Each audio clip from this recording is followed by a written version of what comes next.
Hi ಎಲ್ಲರಿಗೂ ನಮಸ್ಕಾರ ಸ್ನೇಹಿತರೆ, welcome to my back channel. ನೀವು ನೋಡ್ತಾ ಇದ್ದೀರಾ ಕನ್ನಡ ಜಗತ್ತು ಅಥಣಿ ಚಾನಲನ್ನು. ಮೊದಲನೇದಾಗಿ ಏನಪ್ಪಾ ಅಂತಂದ್ರೆ ಎಲ್ಲರಿಗೂ 75ನೇ ಗಣರಾಜ್ಯೋತ್ಸವದ ಹಾರ್ದಿಕ ಶುಭಾಶಯಗಳನ್ನ ಕೋರ್ತಾ ಇವತ್ತಿನ ವಿಷಯ ಬಂದ್ಬಿಟ್ಟು ಏನಪ್ಪಾ ಅಂತಂದ್ರೆ BPL ರೇಷನ್ ಕಾರ್ಡ್ಗೆ ತಿದ್ದುಪಡಿಗೆ ಏನಪ್ಪಾ ಅಂತಂದ್ರೆ ಈಗಾಗಲೇ ಅವಕಾಶವನ್ನ ಕೂಡ ಕೊಟ್ಟಿದೆ ಮತ್ತು ಹೊಸ ಪಡಿತರ ಚೀಟಿಗೆ ಕೂಡ ಅವಕಾಶವನ್ನು ಕೊಟ್ಟಿತ್ತು. ಎಷ್ಟೋ ಜನ ಏನಪ್ಪಾ ಅಂತಂದ್ರೆ ತಿದ್ದುಪಡಿ ಮಾಡಿಕೊಂಡಿದ್ದಾರೆ. ಆದರೆ ಕಾರಣಾಂತರಗಳಿಂದ ಏನಪ್ಪಾ ಅಂತಂದ್ರೆ ತಾಂತ್ರಿಕ ದೋಷ ಆಗಿರ್ಬೋದು ಅಥವಾ ಸರ್ವರ್ ಪ್ರಾಬ್ಲಮ್ದಿಂದ ಇನ್ನೂ ತಿದ್ದುಪಡಿ ಮಾಡಲು ಕೂಡ ಏನಪ್ಪಾ ಅಂತಂದ್ರೆ ಅಂಥವರಿಗೆ ಅವಕಾಶ ಸಿಕ್ಕಿಲ್ಲ ಅಂತ ಹೇಳ್ಬೋದು. ಆದರೆ ಮತ್ತೆ ಏನಪ್ಪಾ ಅಂತಂದ್ರೆ ಅವಕಾಶವನ್ನ ನೀಡಿದೆ ಅಂತ ಹೇಳ್ಬೋದು. ನೋಡ್ಬೋದು ನೀವು ಇಲ್ಲಿ ನಿನ್ನೆ ದಿವಸ ಏನಪ್ಪಾ ಅಂತಂದ್ರೆ 7 ರಿಂದ 4 ತನಕ ಅವಕಾಶವನ್ನು ಕೊಟ್ಟಿದ್ರು. ಅಂದ್ರೆ 2 ಗಂಟೆಗಳ ಕಾಲ ರೇಷನ್ ಕಾರ್ಡ್ ತಿದ್ದುಪಡಿಗೆ ಅವಕಾಶವನ್ನ ಈಗಾಗಲೇ ಕೊಟ್ಟಿದ್ದಾರೆ. ಇನ್ನು ಯಾರೆಲ್ಲ ತಿದ್ದುಪಡಿ ಮಾಡಿಸಿಕೊಂಡಿಲ್ಲ ಅವರು ತಿದ್ದುಪಡಿಯನ್ನ ಮಾಡಿಸಿಕೊಳ್ಬಹುದು. ಇನ್ನು ಮುಖ್ಯವಾದ ವಿಚಾರ ಏನಪ್ಪಾ ಅಂತಂದ್ರೆ ಹೊಸ ರೇಷನ್ ಕಾರ್ಡ್ಗೆ ಮತ್ತು ತಿದ್ದುಪಡಿಗೆ ಮಾಡೋದಕ್ಕೆ ಏನಪ್ಪಾ ಅಂತಂದ್ರೆ ಯಾವ ಟೈಮ್ನಲ್ಲಿ ಅರ್ಜಿಯನ್ನ ಏನಪ್ಪಾ ಅಂತಂದ್ರೆ ಪ್ರಾರಂಭ ಆಗುತ್ತೆ ಅಂತ ಹೇಳೋದಕ್ಕೆ ಆಗೋದಿಲ್ಲ. ವಾರದಲ್ಲಿ 2 ದಿನ ಮಾತ್ರ ಕೊಡಬಹುದು ಅಥವಾ ವಾರ ಪೂರ್ತಿನೂ ನಿಮಗೆ ತಿದ್ದುಪಡಿ ಮಾಡೋದಕ್ಕೆ ಅವಕಾಶವನ್ನು ಕೊಡಬಹುದು. ಅಂದ್ರೆ ವೇಳಾಪಟ್ಟಿ ನೋಡೋದಾದ್ರೆ ನಿಮಗೆ 2 ರಿಂದ 4 ಗಂಟೆವರೆಗೆ ತಿದ್ದುಪಡಿಗೆ ಅವಕಾಶವನ್ನು ಕೊಟ್ಟಿದ್ರು ನಿನ್ನೆ ದಿವಸ. ಆದ್ರೆ ಇವತ್ತು ಏನಪ್ಪಾ ಅಂತಂದ್ರೆ ರಜೆ ಇರಬಹುದು, ಇವತ್ತು ಏನಪ್ಪಾ ಅಂತ ಸ್ಟಾರ್ಟ್ ಆಗದೆ ಇರಬಹುದು ಅಥವಾ ನಾಳಿನ ದಿವಸನೂ ಸ್ಟಾರ್ಟ್ ಆಗಬಹುದು.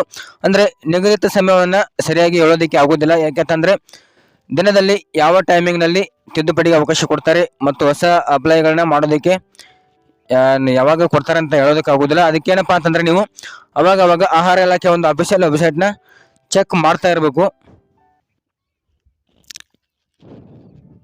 ಇನ್ನು ರೇಷನ್ ಕಾರ್ಡಿಂದ ಗ್ಯಾರಂಟಿ ಯೋಜನೆಗಳಾಗಿರ್ಬೋದು ಮತ್ತು ಆಸ್ಪತ್ರೆ ಚಿಕಿತ್ಸೆ ಯೋಜನೆಗಳಾಗಿರ್ಬೋದು, ಗೃಹಲಕ್ಷ್ಮಿ ಯೋಜನೆ ಆಗಿರ್ಬೋದು, ಅನ್ನಭಾಗ್ಯ ಯೋಜನೆ ಆಗಿರ್ಬೋದು, ಇಂಥ ಒಂದು ಏನಪ್ಪಾ ಅಂತಂದ್ರೆ ಪ್ರತಿಯೊಂದಕ್ಕೂ ಕೂಡ BPL ರೇಷನ್ ಕಾರ್ಡ್ ತುಂಬಾ ಅವಶ್ಯಕವಾಗಿದೆ ಅಂತಾನೆ ಹೇಳ್ಬೋದು. ಏನು ನಿಮ್ಮ ಹತ್ರ ಏನಪ್ಪಾ ಅಂತಂದ್ರೆ ರೇಷನ್ ಕಾರ್ಡ್ ಅನ್ನ ತಿದ್ದುಪಡಿ ಮಾಡಿಸಲು ನಿಮ್ಮ ಹತ್ರ ಆಧಾರ್ ಕಾರ್ಡ್ ಇರಬೇಕಾಗುತ್ತೆ ಮತ್ತು ಜಾತಿ ಮತ್ತು ಆದಾಯ ಪ್ರಮಾಣ ಪತ್ರ ಮತ್ತು 6 ವರ್ಷದ ಒಳಗಿನ ಮಕ್ಕಳಿದ್ರೆ ಜನ್ಮ ದಾಖಲೆ ಬೇಕಾಗುತ್ತೆ ಹೊಸ ರೇಷನ್ ಕಾರ್ಡ್ಗೆ ಅಪ್ಲೈ ಮಾಡೋದಿಕ್ಕೆ. ಇನ್ನೊಂದು ಏನಪ್ಪಾ ಅಂತಂದ್ರೆ ನಿಮ್ಮ ಒಂದು ಆಧಾರ್ ಕಾರ್ಡ್ ಅಲ್ಲಿ ಯಾವ ರೀತಿ ಹೆಸರು ಇರುತ್ತೆ ಮತ್ತು ಯಾವ ರೀತಿ ವಿಳಾಸ ಇರುತ್ತೆ ಅದೇ ರೀತಿ ನಿಮ್ಮ ಒಂದು BPL ರೇಷನ್ ಕಾರ್ಡ್ ಅಲ್ಲಿ ಆಗುತ್ತೆ ಅಂತ ಹೇಳ್ಬೋದು. ನಿಮ್ಮ ಒಂದು ಆಧಾರ್ ಕಾರ್ಡ್ ನಲ್ಲಿ ಏನಾದರೂ ತಪ್ಪುಗಳಿದ್ರೆ ಈಗಲೇ ಸರಿಪಡಿಸಿಕೊಂಡು ನೀವು ಹೊಸ ರೇಷನ್ ಕಾರ್ಡ್ಗೆ ಅಪ್ಲೈ ಮಾಡಬಹುದು. ಇನ್ನು ತಿದ್ದುಪಡಿ ಮಾಡೋದಾದ್ರೆ ಏನಪ್ಪಾ ಅಂತಂದ್ರೆ ಆಧಾರ್ ಕಾರ್ಡ್ ಹೊಂದಿದ್ರೆ ಸಾಕು. ಆಧಾರ್ ಕಾರ್ಡ್ ನಲ್ಲಿ ನಿಮಗೆ ಯಾವ ರೀತಿ ಹೆಸರು ಇರುತ್ತೆ ಅದೇ ರೀತಿಯಾಗಿ ರೇಷನ್ ಕಾರ್ಡ್ ನಲ್ಲಿ ಕೂಡ ಕನ್ವರ್ಟ್ ಆಗುತ್ತೆ. ಅದಕ್ಕೆ ನೀವು ಅಲ್ಲಿ ಕೂಡ ಏನಾದರೂ ದೋಷಗಳಿದ್ರೆ ಸರಿಪಡಿಸಿಕೊಂಡು ಅಪ್ಲೈ ಮಾಡಬಹುದು. ಇನ್ನು ರೇಷನ್ ಕಾರ್ಡ್ ತಿದ್ದುಪಡಿ ಮಾಡಿಕೊಳ್ಳಲು ನಿಮಗೆ ಏನಪ್ಪಾ ಅಂತಂದ್ರೆ ನಿಮ್ಮ ಒಂದು ಹತ್ತಿರದ ಗ್ರಾಮೀಣ ಕೇಂದ್ರ ಆಗಿರ್ಬೋದು ಅಥವಾ ಕರ್ನಾಟಕ ಒಂದು ಕೇಂದ್ರ ಆಗಿರ್ಬೋದು ಮತ್ತು ಬೆಂಗಳೂರು ಒಂದು ಕೇಂದ್ರಗಳಲ್ಲಿ ಹೋಗಿಬಿಟ್ಟು ನೀವು ಅರ್ಜಿಗಳನ್ನ ಏನಪ್ಪಾ ಅಂತಾರೆ ತಿದ್ದುಪಡಿನ ಮಾಡಿಸಿಕೊಳ್ಬಹುದು. ಸರ್ವರ್ ಪ್ರಾಬ್ಲಮ್ ಆಗ್ತಾ ಇದೆ ನೋಡ್ತಾ ಇರ್ಬೋದು ನೀವು. ಈಗಾಗಲೇ ಕೆಲವೊಂದು ಕಡೆ ಅಪ್ಲೈ ಆಗ್ತಾ ಇದಾವೆ, ಇನ್ನು ಕೆಲವೊಂದು ಕಡೆ ಸರ್ವರ್ ಪ್ರಾಬ್ಲಮ್ ಆಗ್ತಾ ಇದೆ.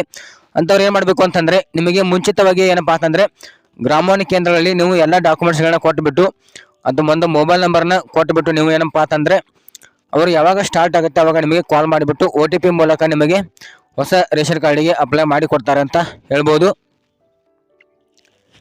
ಇನ್ನು ರೇಷನ್ ಕಾರ್ಡ್ ನಲ್ಲಿ ಏನಪ್ಪಾ ಅಂತಂದ್ರೆ ಹೆಸರು ಬದಲಾವಣೆ ಆಗಿರ್ಬೋದು, ಆಧಾರ್ ಕಾರ್ಡ್ ನಲ್ಲಿರುವ ಹೆಸರು ಸೇರ್ಪಡೆ ಆಗಿರ್ಬೋದು, ಇನ್ನು ಹೊಸ ಸದಸ್ಯರ ಸೇರ್ಪಡೆ ಆಗಿರ್ಬೋದು, ಮೃತರ ಹೆಸರು ಡಿಲೀಟ್ ಮಾಡಬಹುದು, ಆಮೇಲೆ ಬೇರೆ ಜಿಲ್ಲೆಗೆ ವರ್ಗಾವಣೆಯನ್ನು ಕೂಡ ಮಾಡಬಹುದು, ಹಾಗೂ ವಿಳಾಸವನ್ನ ತಿದ್ದುಪಡಿ ಮಾಡಲು ಏನಪ್ಪಾ ಅಂತಂದ್ರೆ ಆಹಾರ ಇಲಾಖೆ ಅವಕಾಶವನ್ನ ಮಾಡಿಕೊಟ್ಟಿದೆ.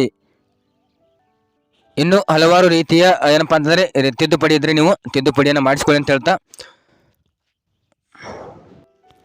ನಿಮಗೆ ಇದೇ ರೀತಿ ಹಲವಾರು ರೀತಿಯ ವಿವಿಧ ಸರ್ಕಾರಿ ಯೋಜನೆಗಳ ಒಂದು ಮಾಹಿತಿಗಾಗಿ ಏನಪ್ಪಾ ಅಂತಂದ್ರೆ ನಾನು ಒಂದು ನಮ್ಮ ವಿಡಿಯೋದ ಡಿಸ್ಕ್ರಿಪ್ಷನ್ ಕೆಳಗಡೆ ಏನಪ್ಪಾ ಅಂತಂದ್ರೆ ನಮ್ಮ ಟೆಲಿಗ್ರಾಮ್ ಗ್ರೂಪ್ ಆಗಿರ್ಬೋದು ಅಥವಾ ವಾಟ್ಸ್ಆಪ್ ಗ್ರೂಪ್ ಆಗಿರ್ಬೋದು, ಇನ್ನು ಫೇಸ್ಬುಕ್ ಗ್ರೂಪ್ಗಳನ್ನ ಲಿಂಕ್ಗಳನ್ನ ಹಾಕಿರ್ತೀನಿ. ಅಲ್ಲಿಂದನೂ ಕೂಡ ನೀವು ಏನಪ್ಪಾ ಅಂತಂದ್ರೆ ಜಾಯಿನ್ ಆಗಿಬಿಟ್ಟು ನೀವು ವಿವಿಧ ಸರ್ಕಾರಿ ಯೋಜನೆಗಳ ಒಂದು ಮಾಹಿತಿಗಳನ್ನ ಪಡೆದುಕೊಳ್ಳಬಹುದು ಅಂತ ಹೇಳ್ತಾ ಓಕೆ, ಈ ಒಂದು ವಿಡಿಯೋ ನಿಮಗೆ ಇಷ್ಟ ಆಯಿತು ಅಂತ ಅನ್ಕೋತೀನಿ. ಇಷ್ಟ ಆದರೆ ಹಾಗೆ ಲೈಕ್ ಮಾಡಿ, ಕಮೆಂಟ್ ಮಾಡಿ.